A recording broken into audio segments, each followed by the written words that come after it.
I think we know that housing is another critical and basic need. When people have support of a home, when they have a livable wage job, those are the things that really matter. And those are quite honestly the supports that local families need.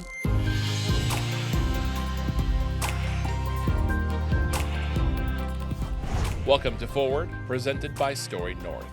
On this show, we document architects, the builders, and the visionaries who are shaping the future of northeastern Minnesota. I'm your host, Kevin Jacobson. My guest today is managing one of the most complex supply chains in the Midwest. Shaye Morris isn't just feeding people, she's orchestrating the movement of 11 million meals across 15 counties at a time of unprecedented economic times. She has led Second Harvest Northland from a scarcity mindset into a new era of infrastructure, opening a massive new facility designed to not just fill the gap, but close it.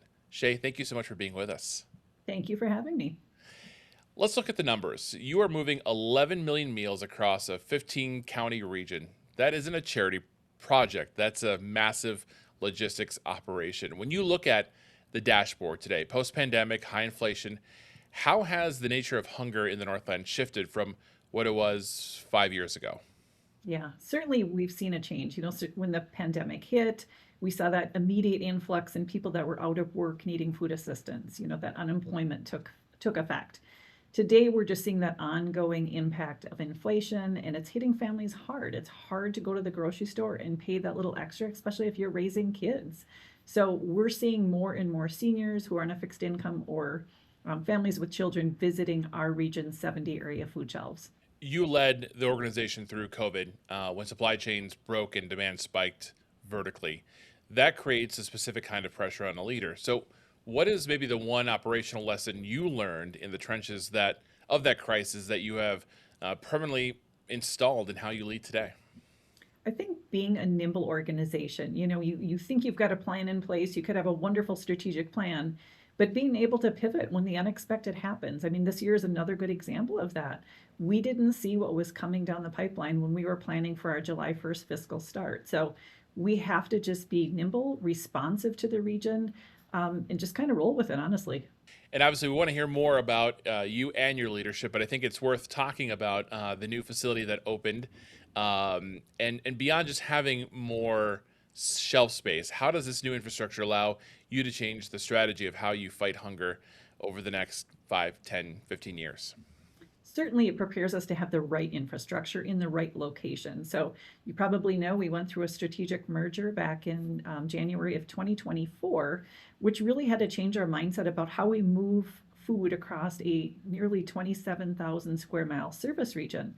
So having this, located in the center of our service region, thinking about the infrastructure to move food in and out from I-35 corridor to rural communities, we just have to think really big and differently about that. So this facility really is providing the needed space, especially the refrigerated or frozen capacity that we need to move perishable foods, the better wholesome and good nutritious foods throughout our region. So it really was an important point for us in our history to have a facility like this to plan future operations. And I would assume a big part of logistics here are also the partnerships that you have to create and maintain in doing the work that you do. Yeah, let's be honest, we couldn't do this work without the partners that we have throughout this 15 county region. So, our food shelf partners, the tribal organizations that we work with, they are the boots on the ground that really make food available to people in communities. So without that, this organization wouldn't be reaching so many people or distributing so many meals in our region. Shaye, when you imagine a Northland where hunger is dramatically reduced, what else has changed in the region? Housing, wages, policy, to make all that possible?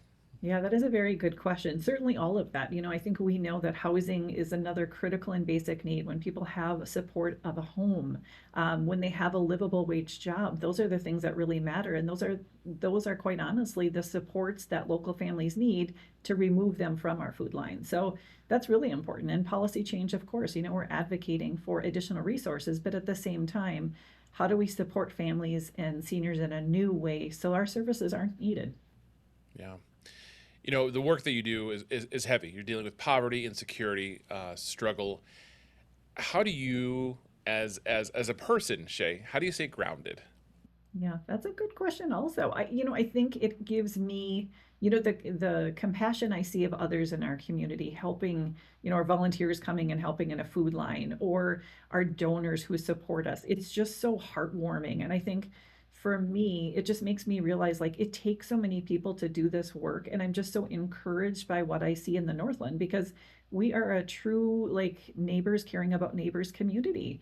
And I think I love to see that. It keeps me grounded. It keeps me know like I'm not the reason this organization has been successful. It is all the people that make it happen throughout our region. Got it.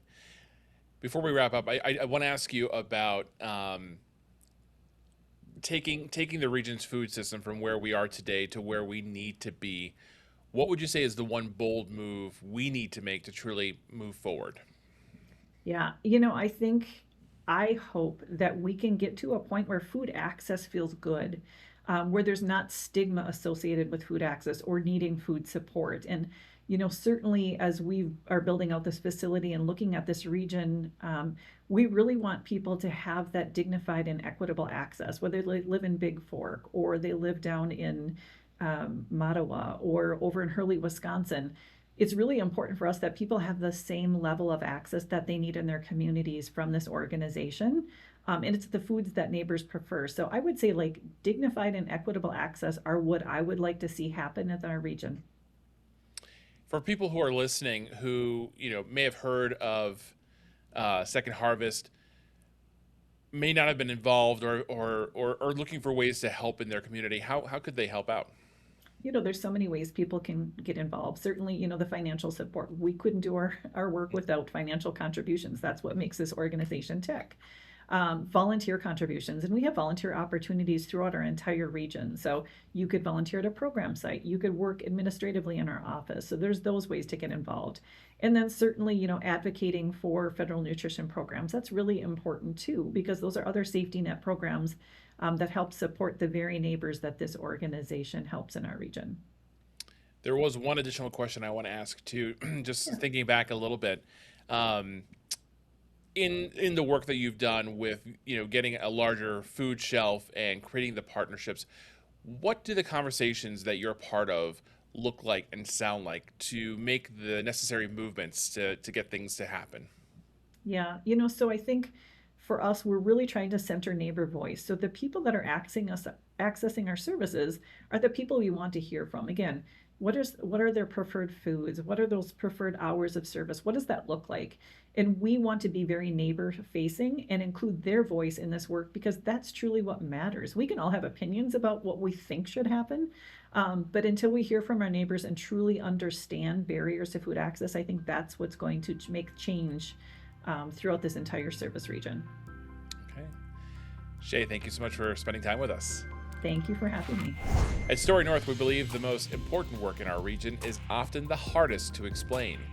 If you're leading an organization through that kind of complexity where the mission is critical, but the message is getting lost in all the noise, that's where we come in. We don't just capture the work, we help you architect the narrative that scales it. You can find the full show notes and the video version of this conversation at storynorthproductions.com. Until next time.